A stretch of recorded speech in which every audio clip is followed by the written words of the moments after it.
Lamentation chapitre 3 à partir du verset 17. Lamentation chapitre 3 à partir du verset 17. Je vais utiliser ma version en français courant qui nous dit ceci: j'ai été privé d'une vie paisible. J'ai oublié ce qu'est le bonheur. Et je le dis, je n'ai plus d'avenir. Je n'attends plus rien du Seigneur. Je suis errant et humilié. Y penser est un amer poison, pour moi. Je n'en peux rien oublier et je reste accablé. Mais voici ce que je veux me rappeler. Voici ma raison d'espérer. Les bontés du Seigneur ne sont pas épuisées. Il n'est pas au bout de son amour. Sa bonté se renouvelle chaque matin. Que ta fidélité est grande. Je le dis, le Seigneur est mon trésor. Voilà pourquoi j'espère en lui. Le Seigneur est bon pour qui compte sur lui et pour qui se tourne vers lui. Il est bon d'espérer en silence la délivrance que le Seigneur enverra. Il est bon pour l'homme d'avoir dû se plier à des contraintes dès sa jeunesse. Amen. Voilà un passage dans le livre des Lamentations. Déjà, j'allais dire, rien que le titre donne un peu la connotation de ce livre, de ce recueil de quelques chapitres, et dans lequel on se trouve dans un contexte assez particulier où la ville de Jérusalem a quasiment été détruite, et d'où ce nom des Lamentations. Et l'auteur, là, il est en train de nous partager son état d'âme, qui parfois peut être le nôtre. Il dit, au verset 17, « J'ai été privé d'une vie paisible. Je le dis, je n'ai plus d'avenir, je n'attends plus rien du Seigneur. » Il est donc là parler de quelqu'un, d'un homme, d'une femme qui connaît le Seigneur, d'un homme qui connaît Dieu, et malgré qu'il connaisse Dieu, il est en train de passer par un temps de tourment, à tel point qu'il dit: j'ai été privé d'une vie paisible, j'ai oublié ce qu'est le bonheur. Est-ce que tu te sens comme cela? Peut-être, toi qui écoutes ces quelques paroles, tu sens que tout s'écroule autour de toi, et tu sens qu'à chaque fois que tu touches quelque chose, il y a comme une odeur de mort, comme tu traverses comme un échec. Il dit: j'ai été privé d'une vie paisible. Parfois même les décisions du passé, les mauvais choix que nous avons pu faire,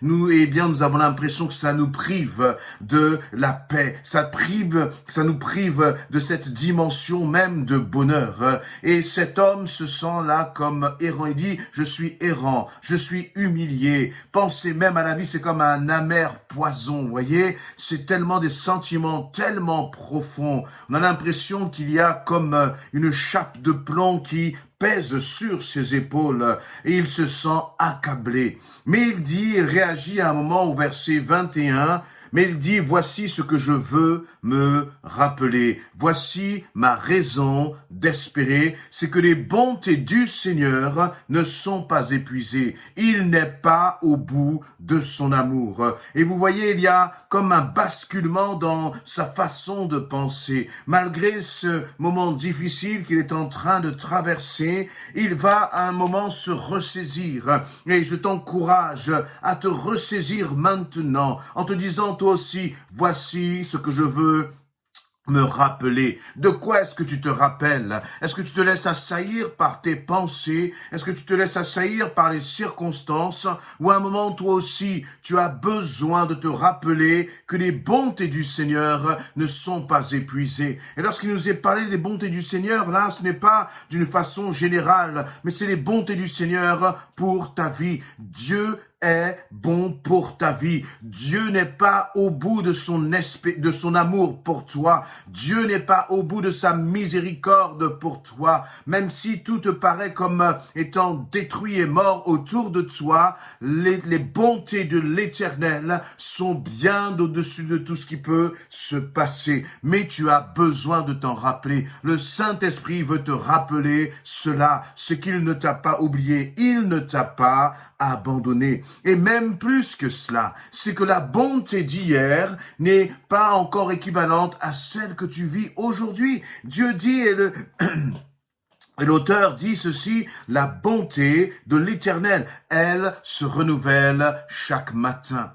Voyez, parfois tu peux passer des nuits même angoissé. Mais lorsque tu es même angoissé, Dieu te dit ne t'inquiète pas, parce que demain matin, je te donne encore une bonté nouvelle. Demain matin, je pose encore ma bonté sur ta vie, parce que tu es mon enfant, et tu as besoin de te rappeler de cela. Tu as besoin de te saisir de cela. Et on a l'impression comme s'il y avait un changement de saison, comme si dans la vie de cet homme, eh bien, il est en train de dire à chaque nuit, à chaque ténèbre, il va succéder un moment où la lumière de l'Éternel, le soleil de sa gloire va se lever sur ta vie. Le soleil de sa bonté va se lever sur ta vie. Tu peux te coucher angoissé, mais aussi tu peux être garanti que si tu places ton espérance dans le Seigneur, tu vas te lever dans la paix. Et la paix ne vient pas des circonstances, elle ne vient pas d'une transformation des circonstances, mais elle vient d'en haut. C'est une paix qui vient d'en haut. C'est une paix dont la source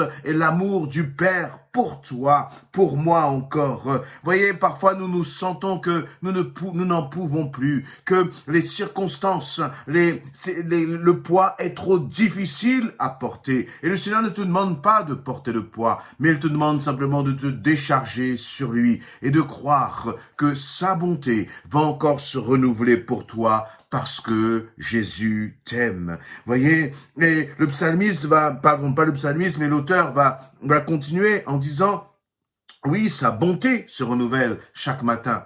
Et puis, il va aller encore un cran plus loin. Il va parler de la fidélité. La fidélité, c'est vraiment la démonstration d'une bonté qui se renouvelle. Voyez, ce n'est pas la bonté d'un instant, ce n'est pas la bonté d'un temps. Est-ce que tu te souviens lorsque le Seigneur t'a fait passer des épreuves dans le passé? Est-ce que tu te souviens lorsque le Seigneur a manifesté sa gloire dans ta vie? Est-ce que tu te souviens lorsque tu avais besoin de lui et que le Seigneur a répondu présent? Eh bien, le Seigneur te dit, cette bonté du passé, la grâce du passé qu'il a manifestée dans ta vie, parce qu'il est un Dieu fidèle, eh bien, cette bonté, elle se renouvelle encore. Alors, garde l'espérance que ta fidélité est grande. Et sa fidélité, elle appelle aussi en nous le fait que parfois nous avons péché, parfois nous avons mal agi, parfois nous avons désobéi. Et lorsque nous revenons au Seigneur, eh bien, sa bonté se réactive dans nos vies, sa fidélité se réactive dans nos vies. Souvenons-nous que la bonté de l'Éternel n'est pas pour celui qui marche dans la rébellion, mais sa bonté, elle se manifeste pour celui qui vraiment marche dans la repentance, marche dans l'obéissance à Christ, marche dans cette dimension d'intimité avec Christ. À ce moment-là, eh bien, sa bonté vient, sa fidélité vient comme couvrir ta vie, comme couvrir ton cœur et tes pensées. Il va continuer au verset 24 en disant « Le Seigneur est mon trésor ». Où est-ce que tu as placé ton trésor? Ton trésor, c'est ce qu'il y a de plus précieux, de ce que tu possèdes. Et pour ma part, et je crois aussi que pour toi, notre trésor, c'est notre cœur. C'est-à-dire là où il y a là où sont entreposées nos pensées. Et c'est là que le diable veut venir s'immiscer. C'est là qu'il veut venir parfois semer le doute. C'est là qu'il veut venir comme faire peser sur ton cœur des pensées qui au final te découragent. Et le Seigneur te dit, oula, garde ton cœur, je suis ton trésor, te dit le Seigneur. Le Seigneur est mon trésor. Qu'est-ce que cela signifie? Eh bien, cela signifie que c'est sur ta relation, c'est sur ce que tu as de plus précieux que tu dois veiller. Et qu'est-ce que tu as de plus précieux si ce n'est le Seigneur dans ta vie, si ce n'est sa présence dans ta vie? Dis-moi, qu'est-ce qui est important à tes yeux? Sur quoi est-ce que tu veilles? Parfois, lorsque nous passons par des difficultés, eh bien, comment dire, nos pensées, notre intelligence, toute notre attention est tournée vers ces difficultés, est tournée vers cette situation, toute ton attention est parfois tournée vers cette chose que tu n'as pas, oubliant que tu as Jésus-Christ dans ta vie. Et si tu gardes Jésus-Christ dans ta vie comme ce précieux trésor, si tu considères à nouveau Christ dans tes pensées comme étant ce précieux trésor, alors je t'assure, je te le garantis, que tu vas retrouver la paix, que tu vas retrouver vraiment comme ce soleil de gloire qui va venir illuminer ton cœur, illuminer ta vie et illuminer tes pensées. Voilà pourquoi j'espère en lui. Pour ma part, lorsque je sens que mon cœur est chargé, le Seigneur vient me parler à nouveau et me dit, mais Eddie, ton espérance, elle est en moi, alors ne crains pas. Je prends cette situation en charge. Et le Seigneur prend maintenant ta situation en charge. Alors, quel que soit l'état de ton cœur, que tu puisses te sentir accablé ou non, souviens-toi que l'Éternel, ton Dieu, renouvelle sa bonté pour toi chaque matin, que sa fidélité à ton égard n'a pas de fin et que Jésus-Christ est ton précieux trésor. Sois encouragé et que vraiment tout fardeau dans ton cœur soit brisé maintenant et que la paix de Jésus-Christ puisse inonder tes pensées, quel que soit ce que tu traverses, le Seigneur est avec toi et sa paix dépasse toutes tes circonstances. Amen.